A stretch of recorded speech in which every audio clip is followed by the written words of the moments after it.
Welcome back to Englebrook Independent News. I'm your host, Ryan, and this is the Rundown.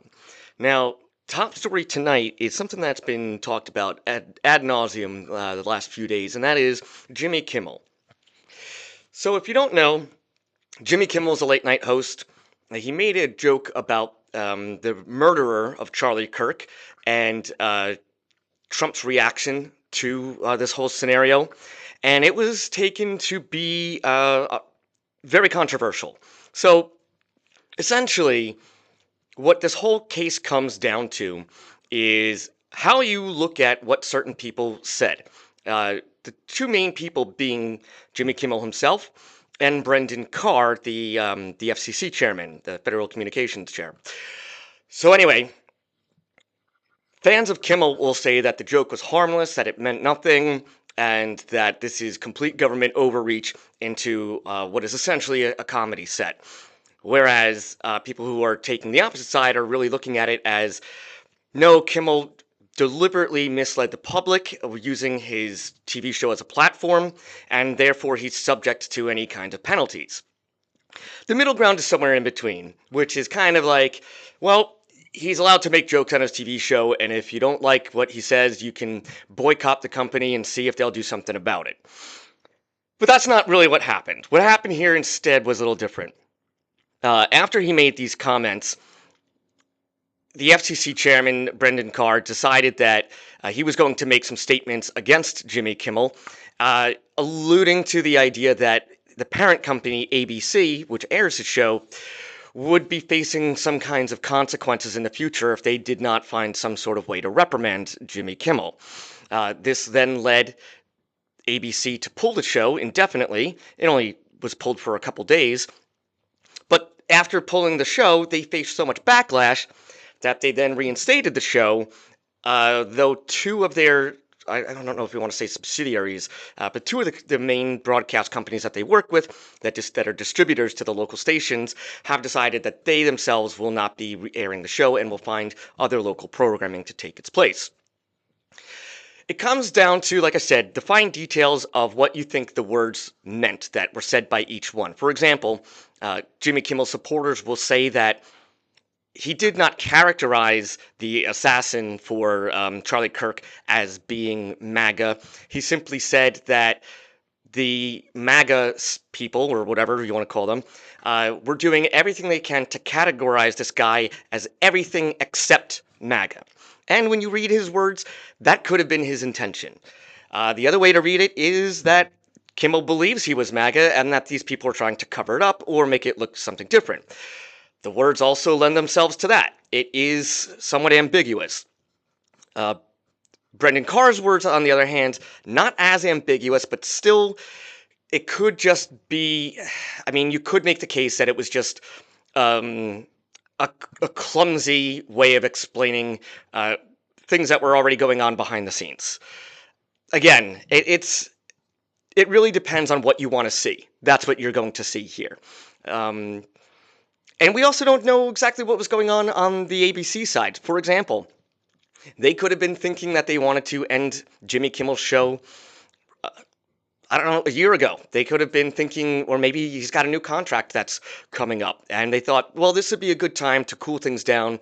Let's take him off the air. We'll talk about this. We'll figure out if he's coming back. And if he does, what kind of capacity that would be.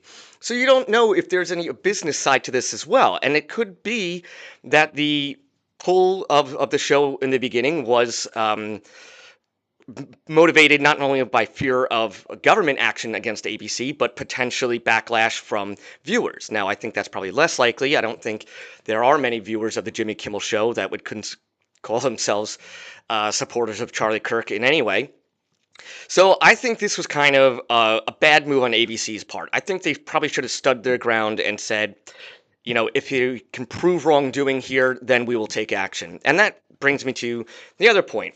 So any case being made on behalf of the FCC or Brendan Carr saying that, you know, Jimmy intentionally misled people, there's some heavy lifting to do there to get to that conclusion. Saying that he intentionally misled people by the statement, first of all, like I said before, the statement is ambiguous. Second of all, it was just that one quip that he made, so there wasn't a lot to go on. There's no other evidence to corroborate that. And then also proving that he knew that that statement was false and that his intention was to mislead rather than to simply make a joke or satirize or whatever. So, in any case, I think everybody's overreacting. We didn't need to get to this point. We could have all just said, well, hold on a second. Let's just think about this for a minute. And we probably all would have forgotten about it in a day or two, because who cares about one joke that Jimmy Kimmel makes? Really, honestly, it's not that important. And, you know, his critics will point out that his ratings are down. Well, those are also Nielsen ratings, so it's kind of hard to go by. I think you're better off looking at internet statistics these days, which he does quite well at. The point being that I don't think that ABC should have taken any action immediately, because I think that they were more likely to lose Kimmel supporters than they were to gain Kirk supporters. I don't think anybody who is from the right was going to want to continue to be a fan of Kimmel after the past 5 years or so, maybe even longer.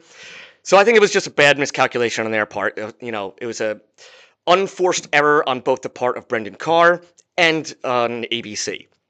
In any case, we'll see how this shapes up in the future. I think this, honestly, my opinion, I think the smart thing to do would be to offer Jimmy his own show only on the subscription for Disney Plus / Hulu, whatever it is you want to, whatever one. That way, they could give him a little bit more free reign. And then they could really see, how much he's really pulling in. Are people signing up to watch his shows? How many hours, all of the statistics that you can get from every time a person uses their remote, whether it be Roku or Amazon Fire or whatever else you're watching it on. So, in my mind, the smart money is take him off of the broadcast stations and give him his own show on the streaming platform and just let that be that. Yeah, again, this is unforced errors on so many parts here. In any case, that saga is kind of continuing. It's probably going to peter out. We'll probably forget about it in another week or so with everything else that's going on. Which, by the way, the UN General Assembly is still going on. It's 5 more days of the General Assembly, with the next 5 really, with these, I should say this week, really being the key week. They've actually been in session since September 9th. But this is the time when everybody's really making their big speeches, when they're going to be making big pushes for resolutions and things like that. So there's been a lot of talk about Israel. There's been a lot of talk about sanctions on various countries, particularly oil-producing countries.